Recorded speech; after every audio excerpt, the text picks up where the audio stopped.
The last time I did a continuing series vlog, it went so badly. I ended up DNFing both books and it was actually tragic. So I picked 2 anticipated releases and let's hope today goes so much better. Hello fellow readers, I'm Annie. I have ended up adding to my continuing series. So we ticked off one last time with Bridgerton because we're DNFing that series. I'm kind of over the siblings in book format. We soft DNF'd book 2 of Fate and Alchemy. I'm gonna come back to her when my brain is like in gear for that kind of book because there's like a lot of information in it and my brain was just like not really having it at the time. Today I have picked 2 anticipated releases. So we have Ryder by Jessica Peterson. This is the final book in the Lucky River Ranch series. I am so excited. This series started with Cash, which I enjoyed. It was great. It was a good time. I loved it. And then I feel like it got better. So I'm so excited for this one. This is our final brother and she has already announced that she is doing another series in this world. I feel like it might be one of the neighboring ranches. But this is the final installment, which means if we finish this, we get to tick another one off our list, which I am so excited to do. And our second anticipated release is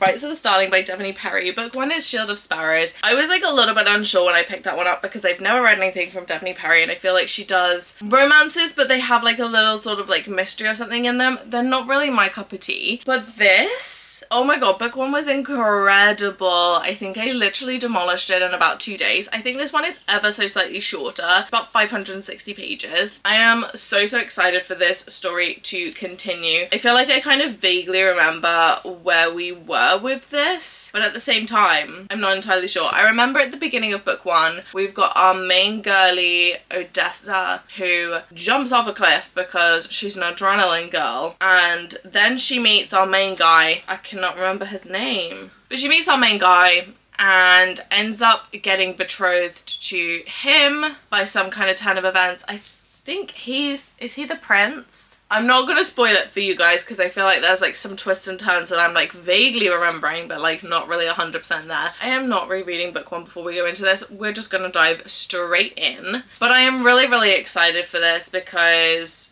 it was so action-packed reading book 1. Like there was so much happening but also like they still had like a lot of downtime to just exist, and I really liked that because I feel like we really got to know who they were with that. It's quiet, just exist, do your thing, what are your hobbies, what do you like, but then at the same time it was like crazy. So the 2 series we have is Lucky River Ranch and Shield of Sparrows series, and I'm actually going to start with Shield of Sparrows this time because 1, I did just read a cowboy romance moment and my Kindle has been like attached to my wrist for the last like week, which I have been loving, don't get me wrong, but I feel like I need something a little bit different. So Rites of the Starling, let's get going.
on chapter 7, which is page 66, and it's getting so good. We're getting introduced to this new character, Caspia. I think they're new. I don't recognize the name. I don't recognize the story. I feel like her and Odessa have some parallels in kind of not necessarily what they're actively going through, but in certain other pieces of their backstory of things they've experienced, their reasoning for doing things, which I think is really interesting because I feel like this is going to be the big culmination of this book. Like, this is going to be the thing. Obviously tragic that is not here.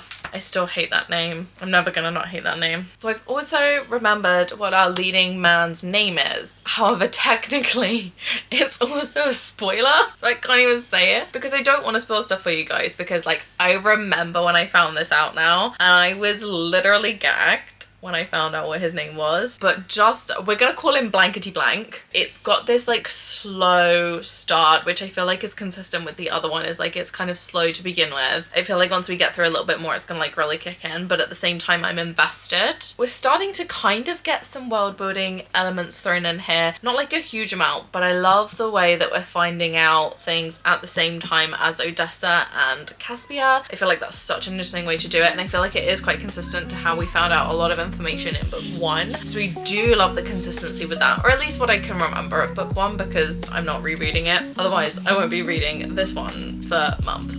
I don't want to do anything else today apart from read.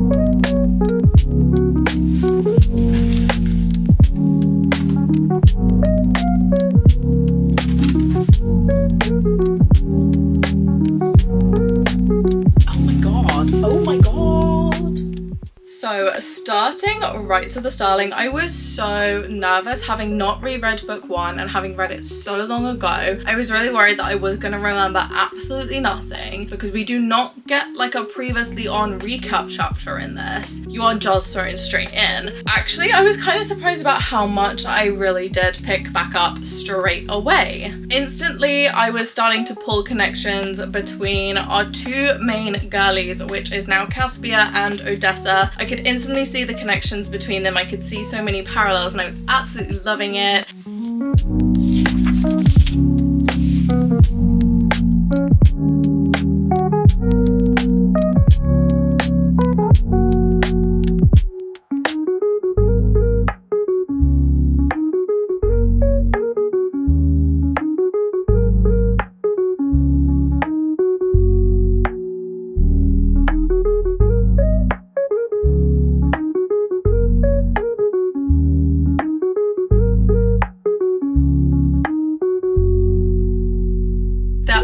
So many interesting pieces of information that we are dribbled in throughout this book from both girls' point of view, and piecing it all together is never really my jam, but honestly I was so invested in this I could not stop myself from trying to work out what on earth was going on, and I was changing my mind every 5 minutes on what I thought was happening. I really don't want to give you guys any spoilers, but I am gonna have a spoiler section in a little bit because there are some things that I absolutely have to talk about.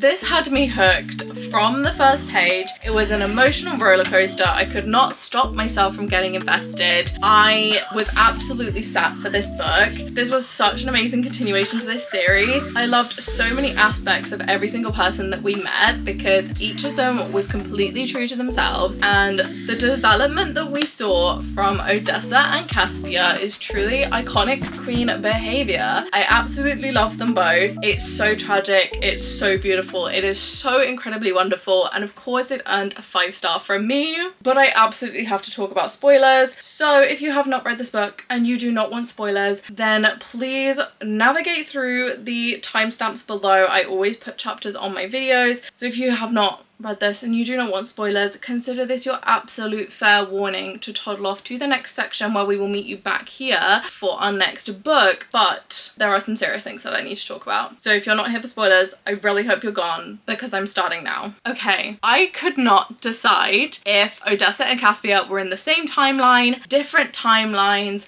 completely separate from each other, absolutely 100% connected. I could not work out whose journal we were reading, the whole thing. I have so many notes on my phone, like, can you see there? I have to just highlight some of these things because I was just writing these as I was going. They're not like specific to any sort of chapter or anything, but I said I can see some of the connections being built and mirrored between Odessa and Caspia, but I'm stuck between Caspia being her sister and Odessa being Emery, or Emery's daughter, or is Caspia the subject of the journal written in the old language? So you can see where I was like going with this, because we find out at the end that Caspia is Odessa's mother, and it's just like a whole thing, and it was like, that was not what I was calling at the beginning. I was calling a slightly different connection, but I could instantly see the connection between them, and I was like, they are somehow related. I don't know how, but they are. This was literally like my second notes. This was like the very early chapters, and then a little bit later I have in straight all caps, Swift are crux. Caspia and Xandra are about to turn into crux. It's the bleep migration. I literally called that so quickly. Honestly, I'm low-key a little bit proud of myself for calling that so quickly. Like, as soon as she started like describing the Swift, even before Caspia started describing the Swift, the way that she was talking about them, she was like, oh, they're so big and elegant, and I went,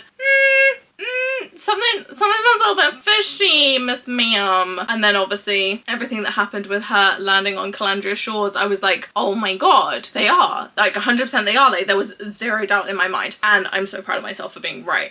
I really loved the way that the journal that Odessa was carrying with her was basically happening in real time to what she was experiencing. And obviously getting to the end of the book and realizing how all of that came about was just so astoundingly beautiful. And I feel like on a reread this would be even more impactful, like knowing that going in. But I did say in this, Caspia has met Andreas, which I recognize as a name but I cannot place. I want to say he's the librarian ? In Trio, but that feels like the wrong side of the continent. The fact that I was like, I want to say he's a librarian, because I was like, he feels very book smart when we first meet him, and then I was like, maybe in Trio, but that feels wrong, but I feel like I recognize this name. Iconic behavior. I just, honestly, I'm dying. I'm dying for how accurate I was, because I was so invested that I couldn't stop myself from guessing and trying to work all of this out, but at the same time, like, this is not usually my bag. So one theory I do have for like forward is that Salem, this Salem chap that has like basically ownership of the Knights, I can't remember what they're called. My brain was like, oh, they're Knights of the Round Table. The really blonde-haired lady and Jodie who was really annoying. I reckon it's either King Ramsay or the High Priest.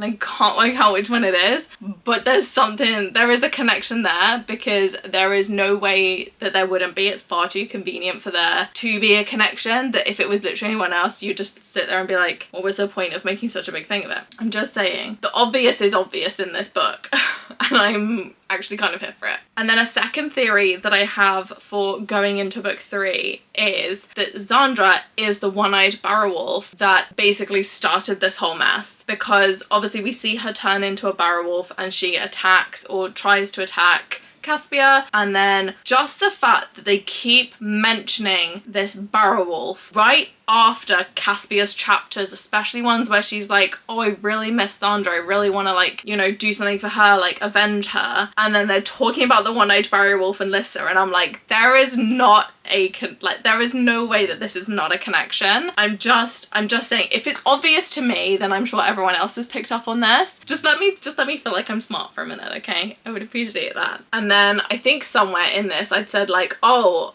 I feel like Caspia is going to react to the Voster the same as Odessa does, and then in full caps I've got Caspia actually reacts the same to the Voster. I was absolutely gagged when I read that, because I was like, no, this is crazy how similar they are. And like in my head there was like certain things that I like couldn't really place, like I couldn't like super remember all the like tiny details from book one, so I was like, am I imagining this? And then I was like, no, I'm not imagining this, trust your gut. And I did, and it paid off because I was right. Look, here we go. Oh look, suddenly Prince Andreas, who becomes King Cross ...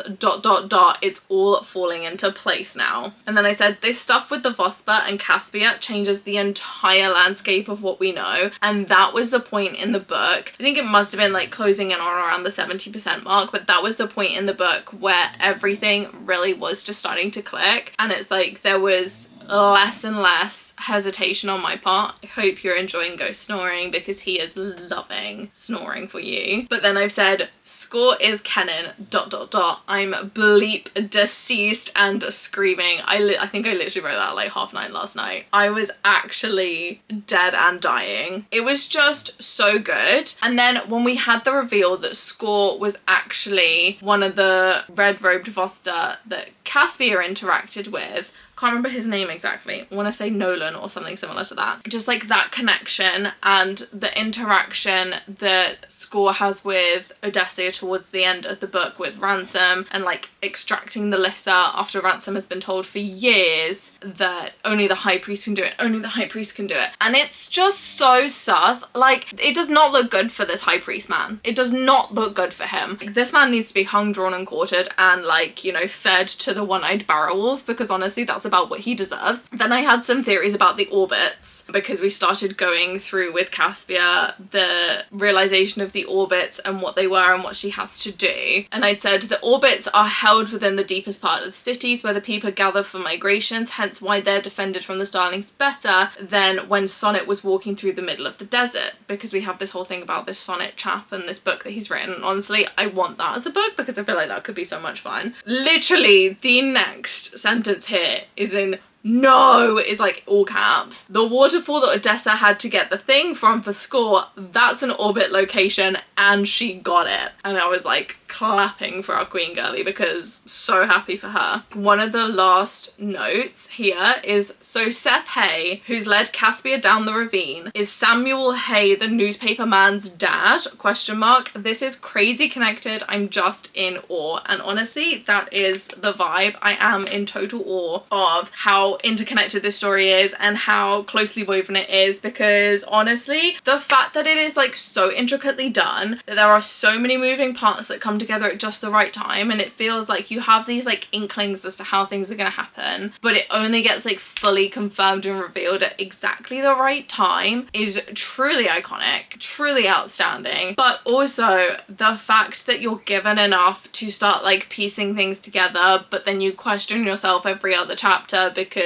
you get different information from Odessa and different information from Caspia, and just the parallels in their story as well was just so enthralling. I can't think of another word for it other than enthralling. Like, I was locked in, and I wouldn't have changed it for the world. So yes, this was a 5-star read. I had an absolutely wonderful time. I have also found out that book 3 comes out, or is expected, because this is just based off of Goodreads, and we know how inaccurate Goodreads is as an information source, but hey. But we're expecting March 2027. You bet your boots as soon as I see a pre-order button for that, she is going to be on pre-order, because I'm gonna want this. I don't know if that's the last in the series. It could be. It also could not, because I feel like they've got so much to go, but then at the same time these are chunky books and like so much happens in them, because like this is quite fast paced. So I'm like, maybe it could be one book. I wouldn't be mad if it was more.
You guys, I am 60% of the way through Ryder. I am absolutely storming through this read. I have literally not put it down. My Kindle has been attached to my hand. This is practically surgically here at this point. I am absolutely loving it. We are having such a good time, but I have to have a little horse girl moment here, okay? This slowed my roll. I've actually highlighted it so that I didn't lose it, but we have a quote here. It's like really out of context, so don't worry about spoilers. It says, he's brushing down a gorgeous Andalusian that we named Dwayne after The Rock, aka Dwayne Johnson, because the horse is 15 hands high and an absolute giant. I can't, okay.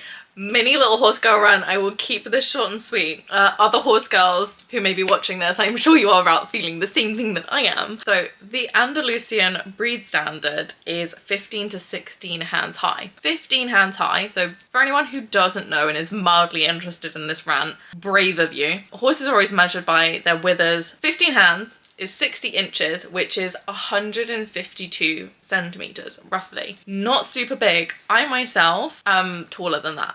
This horse that they've named Dwayne for being an absolute giant is on the bottom end of the breed standard. Bear in mind, most European sport horses are like 15.2 to 17 hands roughly. That's like the average size of horses these days. There's a rescue called Colby's Crew Rescue that rescues horses from a slaughter pipeline, and they have a horse called Big John who is 20 hands tall, which is 6'8" at his withers. I really hope this is meant to be an ironic statement because that's the only way this kind of works, but the fact that it says an absolute giant, I feel like I'm like in a crash out day because like the slightest thing is setting me off. This is stressful. The rest of the book, stunning, going swimmingly, loving it, eating it up. This one line, I have issues.